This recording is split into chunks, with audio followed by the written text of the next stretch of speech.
or this computer. Okay. You're gonna let me do what I want? All right. Typography grid system.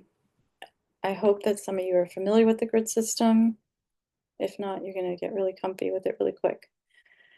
The grid system of typography, this is the general grid components of a page in InDesign. These are columns, these ones down here, these long ones. This is a module. The blue is your margin. A marker is also be called a folio. It's a page number. And then the flow lines are the ones that are in between the modules. A spatial zone are groups of modules or columns that can form specific areas for type, ads, images, or other information. You can have, I think, up to 7 columns on a page. That gives you more flexibility in going across columns. You could have more ways of putting information on a page. So columns are vertical containers that hold type or images. The width and number of the columns on a page or screen can vary depending on the content. Modules are individual divisions separated by consistent space, providing a repeating ordered grid. Combining modules can create columns and rows of varying sizes. Margins are the buffer zone. They represent the amount of space between the trim size, including gutter, and the page content. Margins can also house secondary information such as notes and/or captions. Like I said before, the marker helps readers navigate a document indicating space placement for materials that appear in the same location. Markers include page numbers, running headers, footers, and footer, and icons. And like in a book, you'd have like the title at the top and the page number at the bottom. Flow lines are alignments that break space into horizontal bands, not actual lines. Flow lines are a method of using space and elements to guide the reader across a page. These are the basic structures of different types of grids. There's the single column grid. This one up here is generally used for continuous running text, such as essays, reports, or books. The main feature of the page or spread is the block of text. So block of text here, block of text here. The 2-column grid, which you guys will be using, can be used to control a lot of text or to present different kinds of information in separate columns. Double column grids can be arranged with columns of equal or unequal width in ideal proportion. When one column is wider than the other, the wider column is double the width of the narrow column. So you could push this across and have this be one full thing, just like this. And then on this one, you could have 2. Same thing here. You can see that, like I said before, you can have up to 7 columns in here, and this one shows like, it looks like it has 4, maybe 4, maybe 3. 3 columns instead of 2, like down here, but they pushed the 2 together. Instead of having 3 like here, they made it 2. So it's very versatile. You can also create text that goes across it, and I'll show you that in more of the information I'm going to give you. Multi-column grids afford greater flexibility than single or 2-column grids. Combine multiple columns of varying widths are useful for magazines and websites. And module grids are usually what you see on a website, like a sales website. It's very modular. Module grids are best for controlling the kind of complex information found on newspapers, calendars, charts, and tables. They combine vertical and horizontal columns, which arrange the structure into smaller chunks of space. And the hierarchical grid, which is a lot of times on a website, breaks pages into zones. Many hierarchical grids are composed of horizontal columns. Okay, content first. Grids should be built around the content, not the other way around. To make content-oriented grids, establish your goals first. Select and combine typefaces and prioritize your content, meaning you don't want to style the columns around your content. You want to figure out ahead of time, am I doing a 2-column article?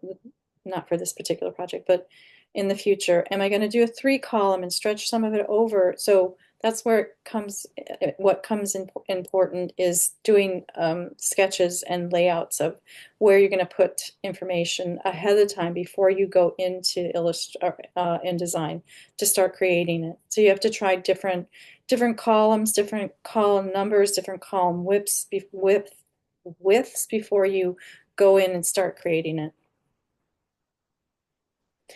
Baseline grids. Baseline grids are horizontal lines, baseline, evenly spaced across your design that you can use for aligning content and typography horizontally. Designers also use baseline grids to ensure adequate vertical spacing between elements.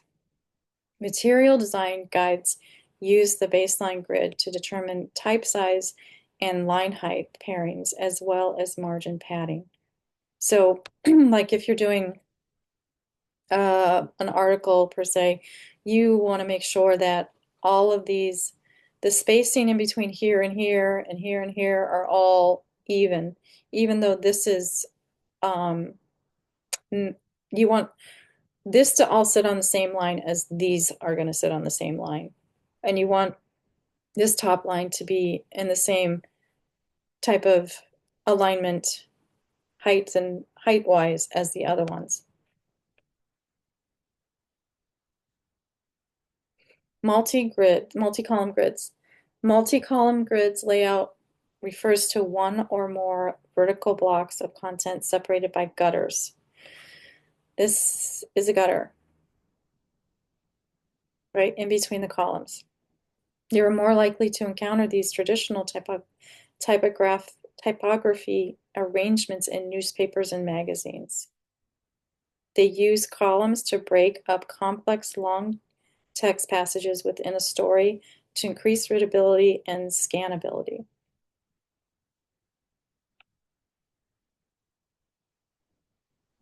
Multi-column grids. While the column grid breaks a page down into vertical sections, the module grid adds a horizontal subdivision. Intersecting columns, rows, and gutters form a matrix of cells, or what designers refer to as modules. So you have your columns, you have your gutter, then you have your modules. But you can help when you have images as well, because you can use that module to put an image in this square right here, per se, or make it larger in this one. So you can lay out things easier when you have a module. When you have it going across as well, you can line text up in different areas and have different types of text in different, either at the top of here or at the bottom. It just gives you a lot more options. As you can see, this is like a web page. Again, web pages are really modular. And then this is the printer's guide. While this might seem overwhelming right now, you'll get used to it. I don't know if you've ever seen this before. While a column grid breaks a page down into vertical sections, the module grid adds a horizontal division. Oh, that's not what I wanted to say. Not at all. So for this one, the blue one is where your information is going to go, right inside here. The crop mark is where everything gets cut off.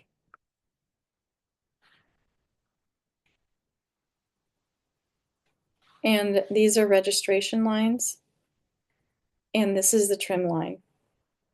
So you need to keep your text and images within the live area. And the crop area is where it could get cropped off. The trim area is where they will be trimming it, but it will get cut off on the crop line. The slug is where you put extra information for the printer. The registration marks are where they run it through the machine and it registers on the machine to make sure it stays aligned on the machine and it doesn't get slightly off center or pushed up or pushed down. And the color bar is for the printer to know that what colors are being included in this and they have the right color, not necessarily the color palette, but the right hex codes and the right color information in there. Most important thing to remember, I'm sorry, I'm talking too much, is you want to keep this inside the live area. It will be cut off at the crop, and the trim area is where you want to make sure that it doesn't go past there at all. It will get cut off on the crop mark. And these little things on the edges are the crop marks, these little corners. So when somebody says, print this with crops and bleeds, they're going to show you, and they call this a trim, but it's really a bleed. You'll also see it called a bleed trim as well. They'll say print your marks and bleeds, and that'll be these ones and this trim line, which is also called, I'm sorry, a bleed line. And why is this so confusing? I'm sorry. Live, trim, bleed, crop mark. Does that make sense? Blue is live, green is bleed, red is trim, crop marks. So you can have when you're doing an image especially, you want to have it go outside the bleed because it could not get cut correctly if you leave it inside the trim. So whenever you're doing any kind of imagery, put it out to the bleed. And you'll see that when we go into InDesign. Okay. So images out to the bleed, but text not out to the text only in the center live In the area. live area.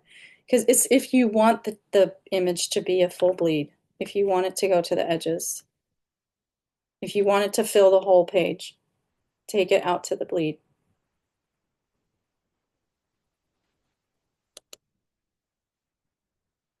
If you want a full spread, I should say.